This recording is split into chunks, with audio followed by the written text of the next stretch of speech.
Welcome to Poetry Changes Lives, where poetry meets history with a thought for the day thrown in. What could be a better daily dose of culture than that? You can get it at all good bookshops or from my website poetrychangeslives.com. Well, today I'm talking about a lady whom I really love, who was born on this day in 1892, an English, very, very English lady called Vita Sackville West, who was an author, poet, and brilliant gardener as well.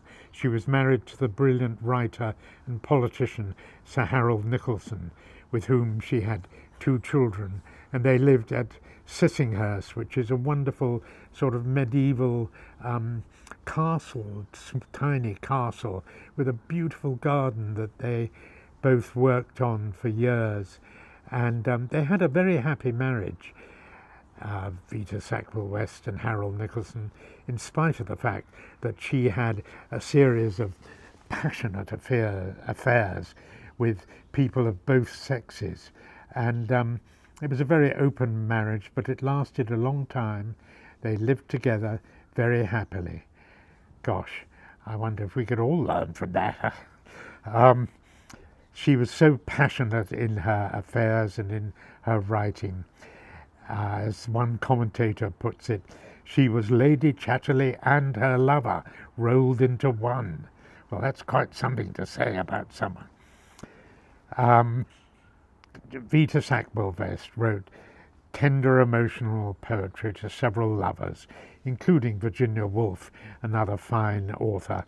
And she both would certainly have known and appreciated this fragment from the Greek poetess Sappho, writing on the Isle of Lesbos about 600 BC, 2,500 years before they were even thought of. And Sappho, of course, is one of the all-time greats in the world of poetry.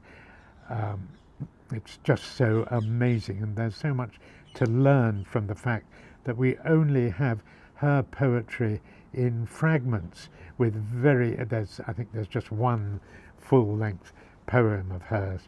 All the rest is fragments. Some were discovered written on parchment that was wrapping the bodies of Egyptian mummies buried years later. You know, it's extraordinary and miraculous we even have the fragments we have of Sappho, but it just goes to show the power of her voice, you know, that voice that speaks to us from a civilization 2,500 years ago so powerfully and beautifully. And it makes you think, wow, you know, some of these later poets who write reams and reams, pages of poetry that can be very beautiful, but gosh, you know, there is virtue in minimal poetry as well. And I just love Sappho. If you haven't come across her, please, please do read her. It's only in translation, but there's some brilliant translations out there. I particularly like Anne Carson's book of fragments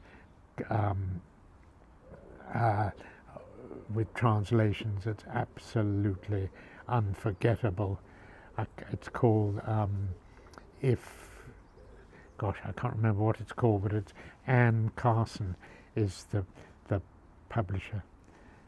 Anyway, this poem is a beautiful fragment of Sappho's called Come to Me Here from Crete, and it really gives you a feeling of idyllic life in ancient Greece.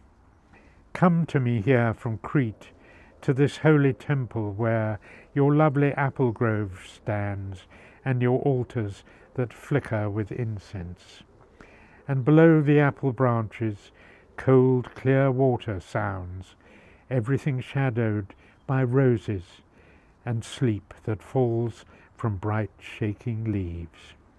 And a pasture for horses blossoms with the flowers of spring, and breezes are flowing here like honey. Come to me here, here, Cyprian, delicately taking nectar to golden cups, mixed with a festive joy, and pour. Isn't that just beautiful? What a voice that is of Sappho. Today I give thanks for all the eccentrics and individuals in the world who are not afraid to show themselves as they are. Bless them all. Thank you.